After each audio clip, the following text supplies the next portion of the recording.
Fogadom, hogy Magyarországhoz és annak alaptörvényének 9 may səhəri Budapeştdə siyasi hakimiyyət dəyişikliyinin ən simvolik günlərindən biri kimi başladı. Macarıstan parlamenti yeni çağırış üzrə ilk iclasına başlayarkən, ölkə artıq Viktor Orban sonrası dövrün ilk saatlarını yaşayırdı. Keçirilən səsvermədə parlament seçkisində qalib gələn müxalif Tizza partiyasının lideri Peter Madyar baş nazir seçildi və bununla da Macarıstanda 16 illik Viktor Orban dövrü rəsmən başa çatdı. Gün ərzində yaşanan hadisələr isə təkcə hakimiyyət dəyişikliyi yox, həm də ölkənin Avropa İttifaqı ilə münasibətlərində dönüş mesajı kimi okundu.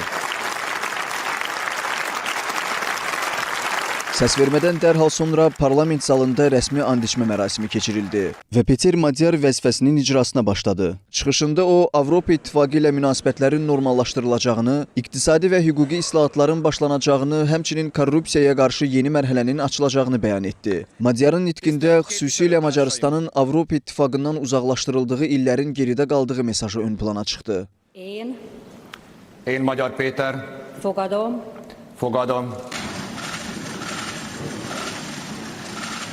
Günün ən çox müzakirə olunan hadisəsi 2014-cü ildən sonra ilk dəfə Avropa İttifaqı bayrağının yenidən Macarıstan parlamenti binasında qaldırılması idi. Yeni parlament rəhbərliyinin qərarı ilə atılan bu addım Orban hakimiyyətinin illərlə məsafə saxladığı Brüssel xəttinə açıq siyasi mesaj siqnalı oldu. Bayrağın qaldırılması zamanı parlament önündə toplaşan tərəfdarlar bunu Macarıstanın Avropaya dönüşü kimi şərh edirdi. Keçmiş baş nazir Viktor Orban isə nə and içmədə, nə də sonraki mərasimlərdə iştirak etmədi və bu da keçid prosesinin ən diqqət çəkən siyasi detallarından biri oldu.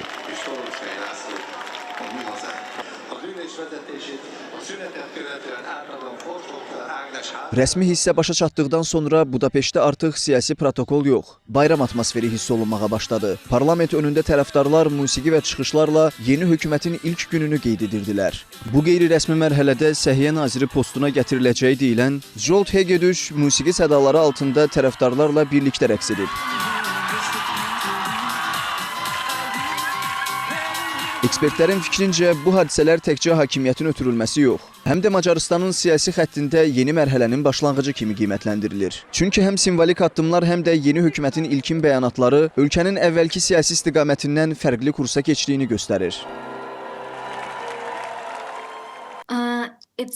İlk olaraq Avropa İttifaqı bayrağının yenidən parlament binasına qaldırılması siyasi istiqamətdə açıq simvolik dönüş mesajı kimi qəbul olunur. İkincisi, yeni baş nazirin çıxışında Avropa İttifaqı ilə münasibətlərin normallaşdırılması prioritet kimi vurğulanıb ki, bu da əvvəlki xəttdən fərqlənir. Üçüncüsü, korrupsiyaya qarşı və institusional islahatlarla bağlı elan edilən planlar idarəetmə modelində dəyişiklik siqnalı verir. Bu addımların hamısı birlikdə götürüldükdə ölkənin siyasi kursunda mərhələli və sistemli dəyişiklik ehtimalı güclənir. Yeni mərhələnin davamında Madyar dövrü kimi təqdim olunan siyasi xəttin əsas istiqaməti Avropa siyasətində daha aktiv və təsirli rol oynamaq kimi görünür. Analitiklər bildirirlər ki, bu proses təkcə bəyanatlarla məhdudlaşmır. Eyni zamanda Brüssel ilə daha sərt və paralel danışıqlar mexanizminə keçid ehtimalını da gücləndirir. Bununla yanaşı yeni administrasiyada Xarici İşlər Naziri vəzifəsinə namizəd göstərilən Anita Orban və digər Avropa siyasəti üzrə təcrübəli fiqurların ön plana çıxması qərarvermə strukturunun dəyişdiyini göstərir. Eyni zamanda əvvəlki dövrdə Brüssellə yaranmış gərginliklərin yumuşaldılması cəhdləri ilə yanaşı, bəzi sahələrdə daha iddialı mövqe sərgilənəcəyi də istisna edilmir. Analitiklər hesab edir ki, bu istiqamət Macarıstanın Avropa İttifaqı daxilində rolunu yenidən formalaşdırmaq və siyasi təsir dairəsini genişləndirmək cəhdi kimi dəyərləndirilir.